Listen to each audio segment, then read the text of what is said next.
جمال العالم صلى الله عليه وسلم جمال العالم جمال العالم صلى الله عليه وسلم جمال العالم جمال العالم عليه وسلم جمال العالم عليه وسلم جمال العالم عليه وسلم جمال العالم عليه وسلم بفكر عقر عليه وسلم السيل شرشر عليه وسلم عيلن ياونوز عليه وسلم طولو لشاكر عليه وسلم قبا قربانو شلقو شاكا شنترر ياليو لنقر جمال العالم صلى الله عليه وسلم جمال العالم جمال العالم عليه وسلم جمال العالم عليه وسلم أنا أتون نجي عليه وسلم على وكباتي عليه وسلم بانتو رساهو عليه وسلم يتيمنتي عليه وسلم بانتو لاقنيو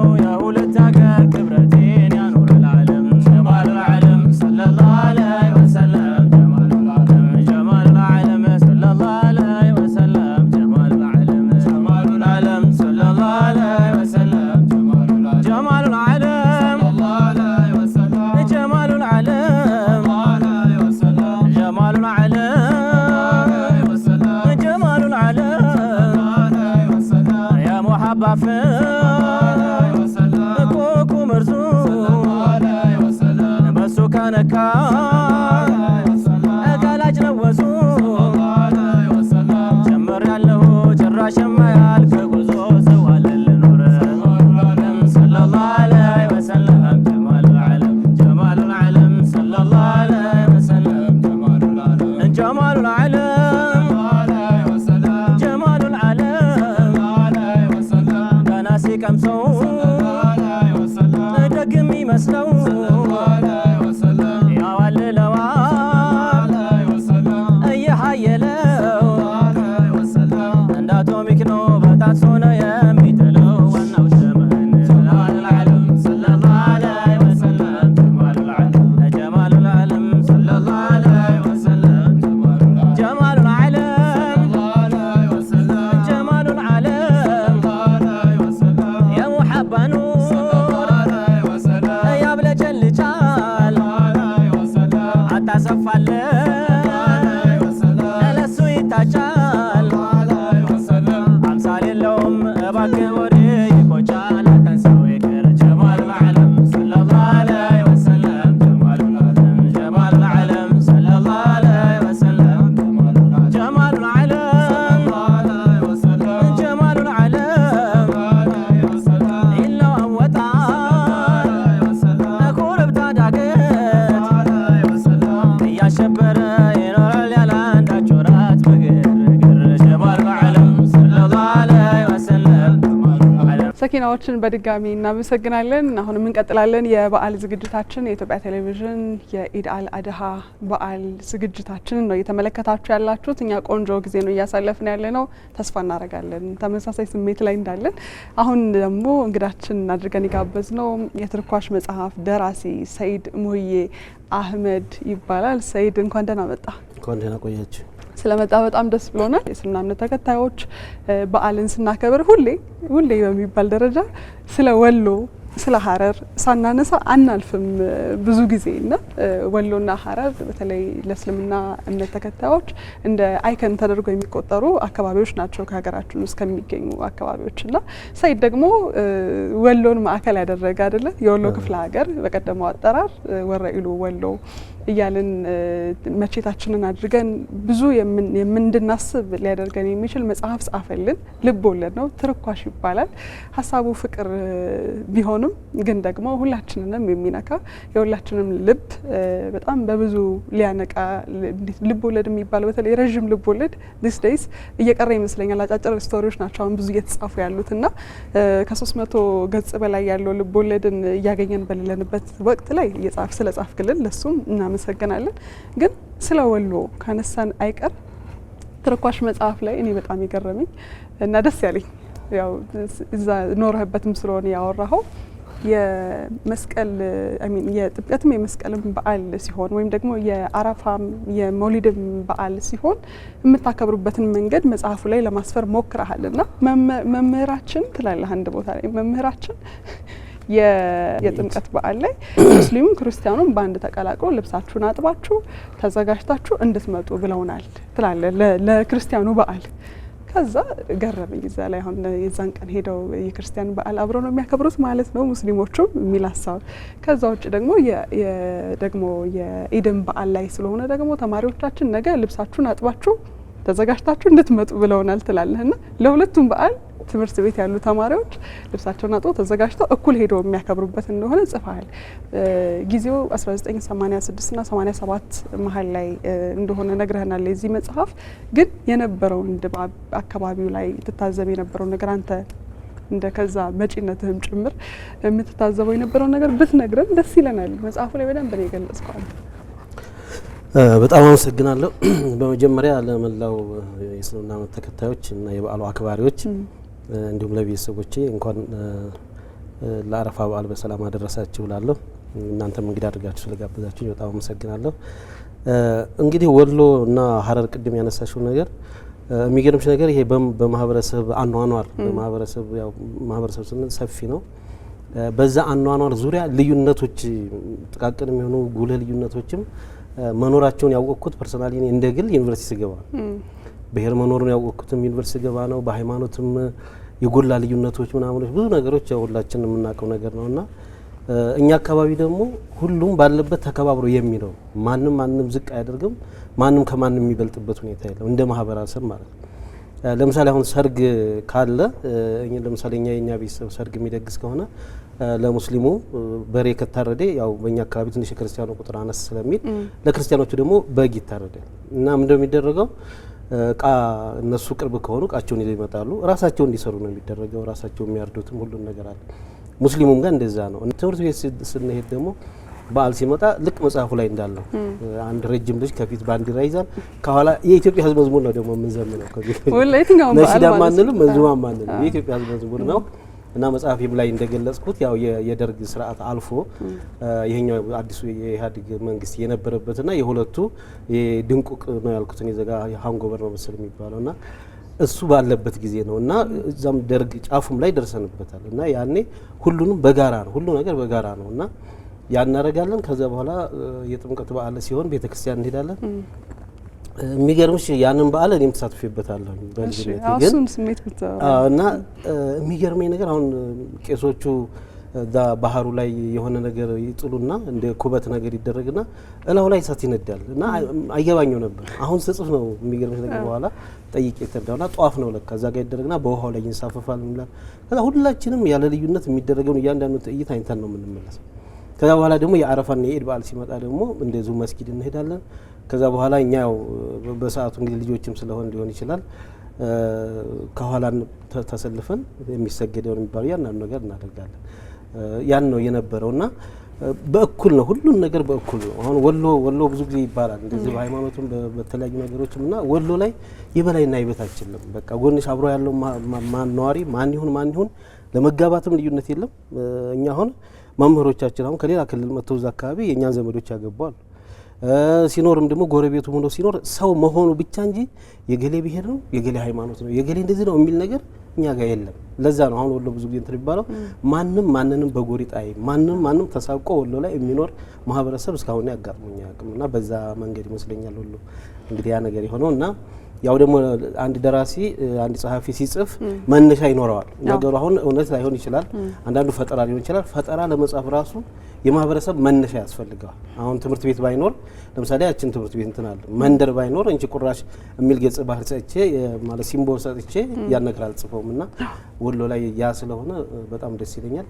ሁሉ ላይ በመወለድም በጣም ደስ ይላል። ጥሩ እንግዲህ እዚህ ላይ ምናልባት ተጨማሪ ጥያቄ ለማንሳት ያህል ያው ጸሐፊዎች ደራሲያን ሲጽፉ አንድም እውነትን ነው የሚገልጡት ወይ ደግሞ በልብ ወለድ አድርገው ለማህበረሰብ መልእክት ነው የሚያስተላልፉትና ሲጽፉት ማን ያነበዋል ምን አይነት ስሜት ይፈጥራል የሚለው ብዙ ጊዜ ከወጣ ወዲያ ኃላፊነቱን የሚወስደው አንባቢው ነው አይደለ? ያው በጎ ነገር ለመፍጠር ነው በእርግጥ ጸሐፊያን ሲጽፉና ምናልባት በቅርቡ ጠቅላይ ሚኒስትር አብይ አህመድ ሚዲያና ትርክት በሚለው ውይይት ላይ ካነሷቸው 2 መጽሐፎች ናሂሊና ትርኳሽ ናቸውና እዚህ ውስጥ ያሉ ሀሳቦችን አንስተው እሳቤዎችን በተለይ የጋራ ማንነትን ከመገንባት አብሮ ከመኖር ጋር አያይዘው አንስተዋልና እንደው ምን ተሰማ በጠቅላይ ሚኒስትሩ መጽሐፍ መነሳቱ የሚለውን ለማንሳት ነው። በጣም አመሰግናለሁ ክቡርነቱንም በጣም አመሰግናለሁ። ምክንያቱም አንድ ሰው የሆነ ስራ ሰርተሻ እንጂ ያ ስራሽ እንደ ደረጃው እውቅና ሲያገኝልሽ በጣም በቃ ትልቁ ነገር ያ ነው። በተለይ ደግሞ በሀገር መሪ ደረጃ አንድ ስራሽ ውጤታማ ሆኖ ወይም ደግሞ ታውቆልሽ በዛ ደረጃ ደግሞ እሳቸውን በደንብ አብራርተው የመጽሐፉን ይዘት ሲገልጹት በጣም ነው ደስ ያለኝ። እውነት ለመናገር በጣም ማንም ደስ የሚለው እንኳን በሀገር መሪ ደረጃ ቀርቶ ትምህርት ቤት የሆነ ነገር ሰርተሽ እስክሪብቶ ስትሸለሚ ያለውን ስሜት እናውቀዋለንና በእውነቱ በጣም ደስ ብሎኛል። በጣም አመሰግናለሁ። ምናልባት እንቺ ቁራሽ ብለህ የሰጣሃት መንደር ምናልባት እንደ አገር ሲምቦል ልታረጋት የፈለክ ይመስለኛል እኔ ስረዳው መጽሐፉ ላይና 48 ገጽ ላይ ያለችዋን ትንሽዬ ለተመልካቾች ላምብላቸው እና እንድትነግረን ነው የተሰማኝን ጠይቃለሁ። ከዛ ስለ ድህነት ታወራለህ። ድህነት ተቀጥላ እንጂ አብሮን የተወለደ የአካል ክፍላችን አይደለም። አቅፈን ከያዝ ነው ከኛ ጋር ይቆያል። ከተጠየፍ ነውና በስራ ከገፋ ነው ከኛ በላይ ሸሽቶ ይጠፋል። ድህነት መዘዙ ብዙ ነው። ድህነት ውሸታም ያደርጋል። ድህነት ሌባ ያደርጋል። ድህነት ሰው ደፍሮ የመናገር ወኔም አንጀትም የለውም።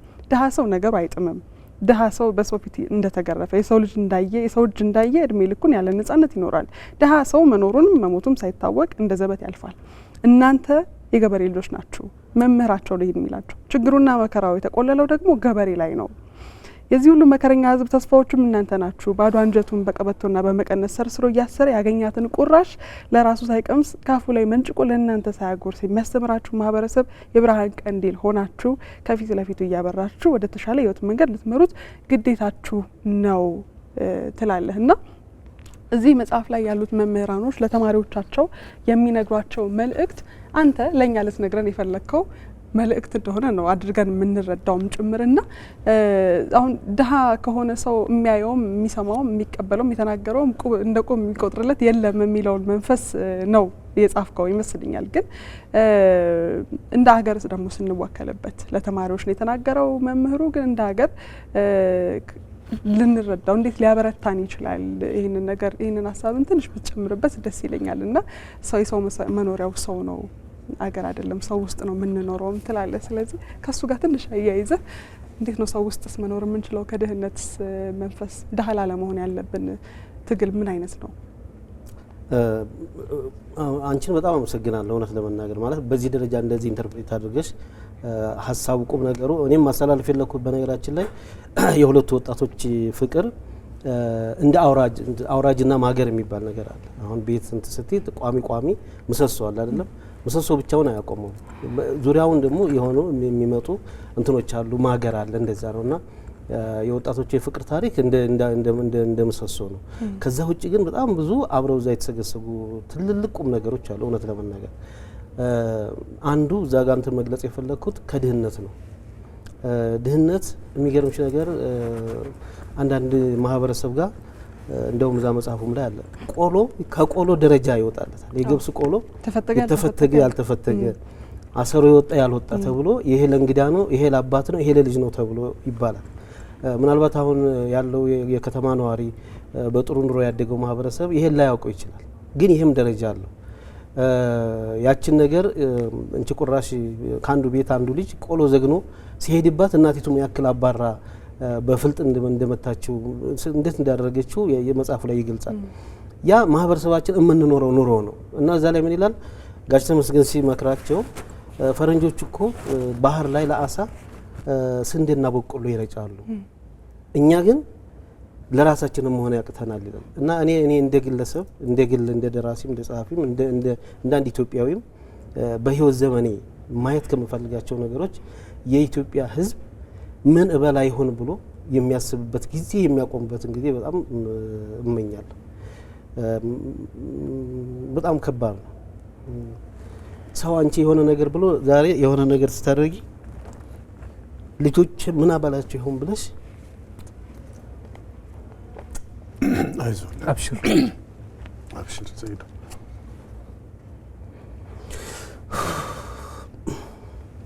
እና በጣም ብዙ ሰው ስራ ብለቅ ልጆች ምን አበላቸዋለሁ፣ ስራ ብለቅ ቤት ኪራይ ምን እከፍላለሁ፣ ስራ ብለቅ የሆነ ነገር የተሻለ ነገር ቢያጋጥመኝ ብሎ የሚሳቀቅበት ነው ያለ ነው። እና የገጠሩ ማህበረሰብ ደግሞ ስታየው ሁሉ ጊዜ ሰማይ ነው የሚጠብቀው። አይዞህ በጣም ይቅርታ እና አንድ ሰው የሆነ ነገር ባደርግ ብሎ ማሰብ በጣም ከባድ ነው። እውነት ለመናገር ነገ ምን በልቻ አድር ይሆን ብሎ እንደመጨነቅ የሚያሳስብ ነገር የለም። ሰው የሆነ ነገር ቢያጋጥመው ለአመት ለሁለት አመት የሚሆን ነገር ቢኖርሽ አንቺ ምንም ነገር የሚያስጨንቅሽ ነገር የለም። የተራበ ሰው አድርባይ ነው። እውነት ለመናገር ሁሉም ባይባልም አብዛኛው የተራበ ሰው አድርባይ ነው። ያላመነበትን ነው የሚያደርገው፣ ያላመነበትን ነው የሚላላከው፣ ያላመነበትን ነው የሚፈጽመው። ለምን? ለሆዱ ሲል ማለት ነው። ይሄ ደግሞ ድህነት ነው። ሀብት ያለው ሰው ምናልባት በዛ በኩል ሆዱን ያሸነፈ ሰው ሌላው ነገር ትርፍ ሊሆን ይችላል። እኔ አንድ የሰማሁት ነገር ሳውዲ አረቢያ የሆነ ሰዎች ሲያወሩ የአንድ ብር ዳቦ 6 ነው ማለት እና ከዛ ስላቸው በቃ እኛ የምንፈልገው 2 ነው እና በቃ 2 ውስጥና ተው ስንላቸው እሺ አይሉም። በቃ መውሰድ አለብህ ነው የሚባለው አይነት ነገር ነው። እኛ ግን የአንድ ብር ከሚሰጠው በላይ ግራሟ አነሰች አላነሰች እያልን የምንጨነቅበት ጊዜ ነውና የኢትዮጵያ ሕዝብ ምን በላው ነገ ምን በላ ይሆን እንደዚህ ቢሆን ምን ሆነ ይሆን የሚለው ጊዜ የሚያልፍበትን ዘመን በጣም ማየት ናፍቃለሁ። ከዛ ባሻገር ማህበረሰባችን እንደ ማህበረሰብ የስራ ባህላችን በጣም ወደ ኋላ ይቀራል። ለምሳሌ አሁን እኔ በመኖርበት አካባቢ 5-6 ወንዝ ይፈሳል። 5-6 ወንዝ እየፈሰሰ ነው በ77ም በ65ም ያ ሁሉ ህዝብ ወሎ ላይ ያለቀው ያ ድርቅ የነበረው ይሄ ሁሉ ወንዝ እያለ ነው። ይሄ ምንድነው? ያንን ወንዝ እንዴት አድርገን በዘመናዊ መንገድ ወይም ደግሞ ለግብርና መጠቀም አለብን የሚለው አእምሮ ወይም ብስለት አለመኖሩ እዛው ወንዙ ዳር ሰው እየወደቀ ሬሳው የሚነሳበት አጋጣሚ አለና እዛ መጽሐፉም ላይ እንደዛ ላለው በጣም ብዙ ተራራዎች አሉ፣ በጣም ብዙ ወንዞች አሉ። ልብስ ከማጠብና ለከብት ውሃ መጠጣት ከመሆን ውጪ የሚያገለግሉት ነገር የለም። ስለዚህ በዛ መንገድ ያ ማህበረሰብ እዛ ጋር ያለውን ነገር ያለውን ችግር ያለበትን ሁኔታ እንደዛ ይላልና ደሃ ሰው መኖሩም መሞቱም ማለት ሳይታወቅ ነው የሚያልፈው። በነገራችን ላይ ማለት ነው አንድ ሰው ደሃ ከሆነ ካጣ ከነጣ ሀብታም ሲመጣ ተነስተ ብሎ መቀመጫ እንዲለቅ ይደረጋል። እንግዳ መጣ ተነስ ይባላል። ያኔ ተነስቶ ከታች ነው የሚቀመጠው። ስላለ ግን ያ ነገር በእርግጥ ሀብት ማለት ገንዘብ ብቻ አይደለም። ነገር ግን ደግሞ አንድ ማንክደው ነገር አብዛኞቹ እዚህ ምድር ላይ የምንኖራቸው ኑሮዎች የሚፈጸሙት በገንዘብ ምንም ጥያቄ የለም። ኢቭን ለአኺራችን ሰው አንድ ለሰማይ ቤት የሚጠቅመውን ነገር ልስራ ቢል ሀጅ ላርግ ቢል ገንዘብ ያስፈልገዋል። ሰደቃ ልስጥ ቢል ገንዘብ ያስፈልገዋል። ስለዚህ ይሄ ነገር ስለሆነ ድህነታችንን ደግሞ በስራ እኛ ሀገር ብዙ ጊዜ ወደ ኋላ መጓተት ነው ባህላችን። አንቺ አንድ ነገር ስትሰሪ አቃቂር ማውጣት በጣም ብዙ ሰው ስራ መጀመር ይፈልግና ምን እንደሚፈራ ታውቂያለሽ? ብከስር ሰው ምን ይለኛል የሚል ነገር ያስፈራል። ይሄን ነገር አሁን ይሄን ነገር መስራት ይፈልጋል። ብከስር ሰው ምን ይለኛል? ለምን የቡና መጥጫ ነው የሚሆነው? ለምን ጀመረ የማይሆንለት ምናምን ይባላል። ያ አንደኛ ወደ ኋላ ይጎትታል። ሁለተኛ የሚሰራ ማህበረሰብን የሚያበረታታ አይደለም ያለን ማህበረሰብ። ሌላው ቀርቶ አንቺ ተማሪ ያለሽ ምናምን ታስታውሽ ይሆናል። አንድ ተማሪ እንግሊዘኛ ለማወቅ ብሎ ክፍል ውስጥ መምህሩን በእንግሊዘኛ ከጠየቀ ወይም በእንግሊዘኛ ከመለሰ ከኋላ የተማሪ ድምጽ ነው የሚሆነው፣ ሙድ ይያዝበት።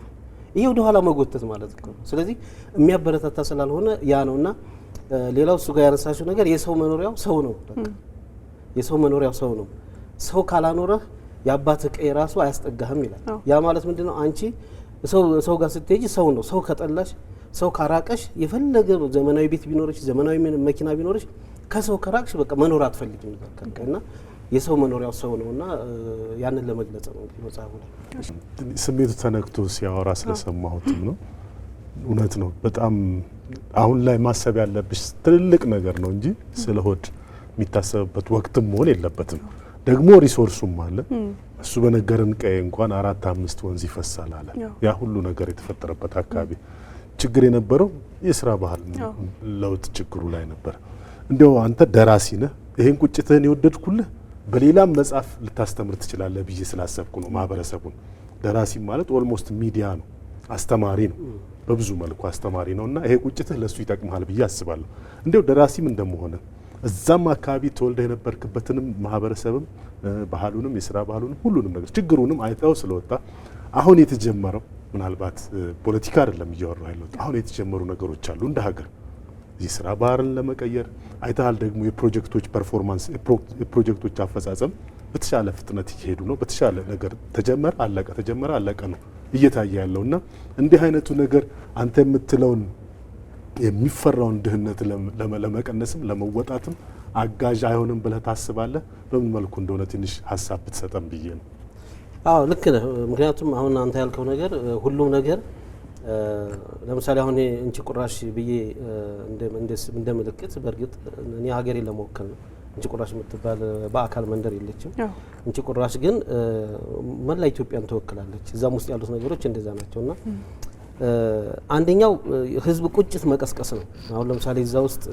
አሁን ብዙ ልጆች በተለያየ ሚዲያ ላይ እንደዚህ ያነሱ አንዳንድ አንቀጾችን አንዳንድ ሀሳቦችንም እየጠቀሱ ይገልጻሉ ስለዚህ ምንድነው ስነ ጽሁፍ ማህበረሰቡ ውስጥ ያለውን ነገር አንጸባርቆ መልሶ ለማህበረሰቡ መስጠት ነው ለምሳሌ አሁን በሃይማኖታችን አትዋሽ አትስረቅ እንደዚህ አድርግ የሚለው ነገር እናውቀዋለን መስጊድና ቤተክርስቲያን በገባን ቁጥር ደግሞ ያን ነገር መልሰው ይነግሩናል ለምንድነው የሰው ልጅ ረሽ ነው ዝንጉ ነው ማስታወስ ያስፈልጋል ይባል ለማስታወስ ነው እንጂ አሁንኛ ጠፍቶን አይደለምና ሁሉ ጊዜ እዛ ሄደን በተማለ ቁጥር እንታደሳለን እንደዚህ የኪነ ጥበብ ስራዎችን በሚወጡ ጊዜ ሲታይ ቁጭት ይፈጥራል ለማህበረሰቡ ቁጭት ይፈጥራል ሁለተኛ ደግሞ ታነቂዋለህ አንዳንዱ ሰው ያለውን ችሎታ ያለውን ሀብት ያለውን ብቃት የማያውቅ ሆኖ አንቺ ስትነግሪ ስታስታውሹ የሚባንን ማህበረሰብ ስለዚህ ከዛ አኳያ እኔ እዛ አካባቢ ያለውን ነገር ብዙ ነገሮችን ማህበረሰቡ አይቶ እንደዚህ በሚዲያም ሲገለጽ ብዙ ነገሮችን መጠቀም ይችላል ከዛ በተረፈ ደግሞ ማህበረሰቡ ላይ መስራት ነው አሁን እኛ ጋር ያለው ነገር ምንድነው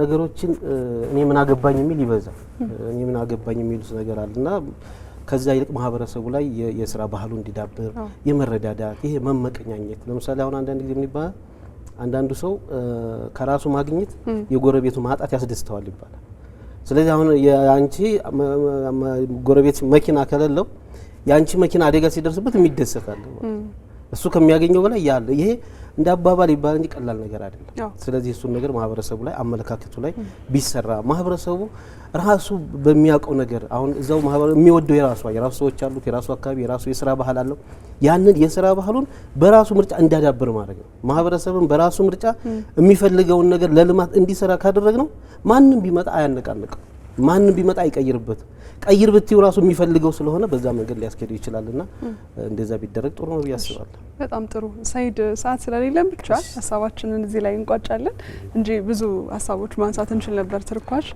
ኢትኖግራፊክ ነው ባህል አለው አስተዳደጋችንን የሁላችንም አስተዳደግ በውስጡ ማየት እንችላለን የአካባቢው ደግሞ ነዋሪ የሚጠቀምባቸው ቃላቶችንም ለማግኘት የምንችልበት ልንፈታ አዳዲስ ነገሮችን ልናገኝ የምንችልበት ነው ማጠንጠኛው ፍቅር ቢሆንም ስለ አገር የተወራበት ስለ ኑሯችን ስለ ወደፊት አፈንታችን ምን ማድረግ እንዳለብን የመጣንበትን ታሪክ ከታሪክ መማር አለመማር ያለውን ፍዳ ፋይዳውንም ጭምር መማራችንም ሊያሳይ የሚችል መጽሐፍ ነው በጣም በርከት ያሉ ጉዳዮች አሉበት ሌላ ጊዜ በሰፊው እንገናኛለን ብለን እናስባለን ሰይድ ስለመጣህ ግን ከልብ አድርጌ አመሰግናለሁ መልካም በዓል ይሁንልህ እኔም አመሰግናለሁ ለሁላችሁ መልካም በዓል መልካም ተመልካቾቻችን ተከታዩ መሰናዷችንን በዚሁ ለተመልካቾቻችን እንጋብዛቸው የሚቀጥለው መሰናዷችን የአረፋ ስጦታ የሚል ይሆናል የአረፋ ስጦታ ዝግጅታችንን ተከታተሉልን ስንመለስኛ በሌሎች መሰናዶችን ጠብቃችኋለን አብራችሁን ቆዩ አሁንም